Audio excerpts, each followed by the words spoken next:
Whole നമ്മൾ button hole stitch വെച്ച് എങ്ങനെയാണ് സ്റ്റോൺ ചെയിൻ ഫിക്സ് ചെയ്യുന്നതെന്ന് നമ്മൾ പഠിച്ചു കഴിഞ്ഞു. ഇനി നമ്മൾ നോക്കുന്നത് സിഗ്സാഗ് വെച്ച് എങ്ങനെയാണ് ചെയ്യുന്നതെന്നാണ്. അതിനുവേണ്ടി നമ്മൾ യൂസ് ചെയ്യുന്നത് നോർമൽ മെഷീൻ ത്രെഡ് തന്നെയാണ്. തുലിപ്പിൻ്റെ നീഡിലും വെച്ചാണ് ചെയ്യുന്നത്. അപ്പോൾ നമ്മൾ കഴിയുന്നതും ഒരു ലൈൻ വരച്ചിട്ട് ചെയ്യുക കേട്ടോ. അതിലൂടെ ചെയ്യുമ്പോഴാണ് കുറച്ചുകൂടെ ഫിക്സ് ചെയ്യാണ്ട് ചെയ്യുമ്പോൾ നീറ്റാക്കി കിട്ടുന്നത് വരച്ച് ചെയ്യുമ്പോഴാണ്. അപ്പോൾ നമ്മളൊരു സ്റ്റാർട്ടിങ്ങിൽ നിന്ന് ലൈൻ എടുക്കാം. ദെൻ നമ്മൾ അടുത്ത അപ്പുറം പോയി ഒരു ചെയിൻ എടുക്കാം. ദെൻ ആ സൈഡിൽ തന്നെ നമ്മളൊരു തൊട്ടിപ്പുറത്തേക്ക് അടുത്ത സ്റ്റോണിലേക്കായിട്ട് ഒരു ചെയിൻ സ്റ്റിച്ച് കൊടുക്കുക. താഴോട്ട് വരിക, ഇപ്പുറം പോവുക. ഇങ്ങനെ നമ്മൾ മറ്റേതിലാവുമ്പോൾ ഒരേ ലൈനിൽ തന്നെയാണ് നമ്മൾ ചെയ്തുകൊണ്ടിരുന്നത്.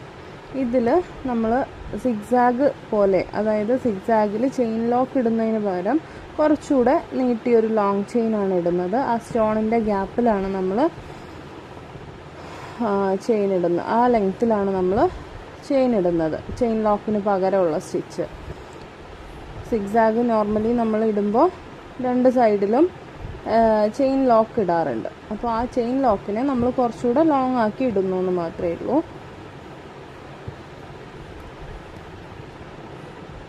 ബട്ടൺ ഹോളിനേക്കാൾ കുറച്ചുകൂടെ വേഗത്തിൽ കഴിയുന്നത് ഇതായിരിക്കും. പക്ഷേ ലൈൻ വരച്ച് കൃത്യമായിട്ട് ചെയ്യാനായിട്ട് നോക്കണം, അല്ലെങ്കിൽ സ്റ്റോൺ അങ്ങിങ്ങ് നീങ്ങിയിരിക്കും. ഇതിപ്പോൾ ഞാൻ ലൈൻ വരയ്ക്കാണ്ടാണ് ചെയ്തേക്കുന്നത്. ലൈൻ വരച്ചിട്ട് ചെയ്യുവാണെങ്കിൽ നല്ല നീറ്റായിട്ട് അടുക്കി കിട്ടും കേട്ടോ.